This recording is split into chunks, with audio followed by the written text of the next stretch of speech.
राहुल गांधी जी आए सीमांचल में, लेकिन बड़ा अफसोस है। ऐसा लगता हो कि जाड़े के सीजन में वो घूमने आए हैं। भारत जोड़ो यात्रा पर आए हैं, न्याय की बात करते हैं। तो भारत जोड़ने का मतलब क्या है? भारत का वो क्षेत्र जो विकास से कट गया है उससे जोड़ा जाए। नेताजी जाते हैं तो वहां पर मणिपुर की हिंसा उन्हें याद आती है, लेकिन वो यहाँ के स्थानीय समस्याओं के संबंध में एक शब्द नहीं बोल सके। फिर सीमांचल में दौरा किसका है? यानी माइनॉरिटी का वोट लेना है और माइनॉरिटी की समस्याओं पर कोई भी नहीं बोलना है। आपने देखना शुरू कर दिया है लाइव बिहार। मैं हूं आपके साथ असलम अब्बास। राहुल गांधी भारत जोड़ो न्याय यात्रा के तहत बिहार में थे और बिहार का सीमांचल इलाका जो काफ़ी आर्थिक रूप से पिछड़ा और कमज़ोर माना जाता है, वहां उन्होंने दौरा किया है। लेकिन इसी दौरे को लेकर MIM के प्रदेश अध्यक्ष अख्तरुल इमान अब जो है कांग्रेस पर निशाना साधते हुए नजर आ रहे हैं। उन्होंने साफ साफ कहा है कि राहुल गांधी सीमांचल में आए हैं लेकिन न्याय की बात कुछ नहीं की है। सीमांचल के इलाका और अल्पसंख्यक जो अकलियत है उनके लिए कुछ नहीं कहा है। सिर्फ और सिर्फ वोट की लालसा के लिए वो आए थे, उनको सिर्फ और सिर्फ वोट चाहिए। इसके अलावा भारत जोड़ो न्याय यात्रा को लेकर क्या कुछ बोल रहे हैं अख्तरुल इमान, जरा आप सुनिए। राहुल गांधी जी आए सीमांचल में, लेकिन बड़ा अफसोस है। ऐसा लगता हो कि जाड़े के सीजन में वो घूमने आए हैं। जब वो भारत जोड़ो यात्रा पर आए हैं, न्याय की बात करते हैं, तो भारत जोड़ने का मतलब क्या है?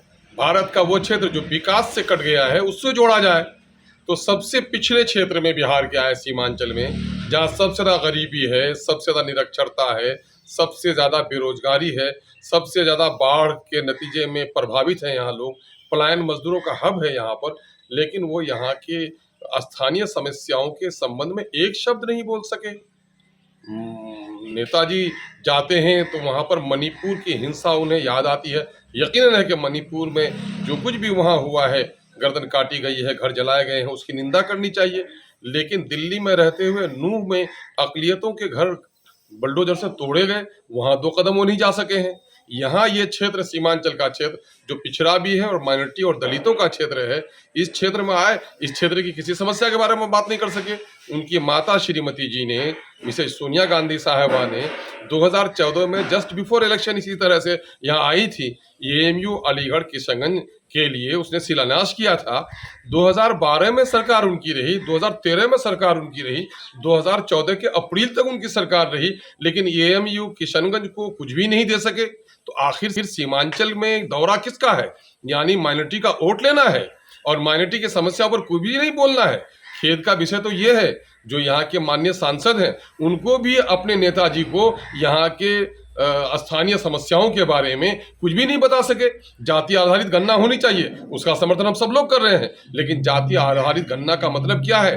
दलितों और शोषितों के साथ जो हकमारी हुई उसकी आवाज उठनी चाहिए।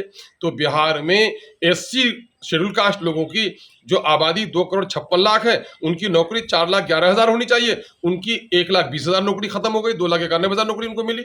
माइनॉरिटी के लोगों को जिनकी आबादी 2,31,00,000 है, सरकारी नौकरी में हिस्सेदारी उनकी 3,68,000 की होती है, उनको 1,73,000 नौकरी मिली और 1,95,000 नौकरी चली गई। इस पर कोई बात नहीं कर सके। तो पता नहीं कि वो भारत दर्शन को निकले हैं या भारत के दलितों, शोषितों, पीड़ितों, वंचितों की खबरगिरी के लिए निकले हैं। अगर भारत को जोड़ना चाह रहे हैं तो शोषितों, वंचितों की आवाज़ बनना पड़ेगा, वरना भारत दर्शन होगा, भारत जोड़ो यात्रा नहीं होगा। तो अभी आपने अख्तरुल इमान को सुना है किस तरीके से वो कांग्रेस और राहुल गांधी पर बोल रहे थे, कितना गुस्सा और नाराज होकर बोल रहे थे। उनका साफ साफ कहना था कि सिर्फ और सिर्फ ये लोग जो हैं, यानी कि राहुल गांधी और कांग्रेस वाले वोट लेना चाहते हैं अकलियतों का। इनके विकास, इनके सामाजिक विकास और क्षेत्र का विकास से कोई मतलब नहीं है। खास करके उन्होंने अलीगढ़ मुस्लिम यूनिवर्सिटी का भी नाम लिया और कहा कि इनकी सरकार भी थी, कुछ नहीं किए, और अब राहुल गांधी आए तो एक शब्द नहीं कुछ बोला है। वो सिर्फ और सिर्फ अपने एजेंडे और वोट बैंक की बात करते हैं, जबकि विकास की कोई बात नहीं करते हैं। कितना कुछ अख्तरुल इमान ने कहा है, आपने भी कुछ सुना है।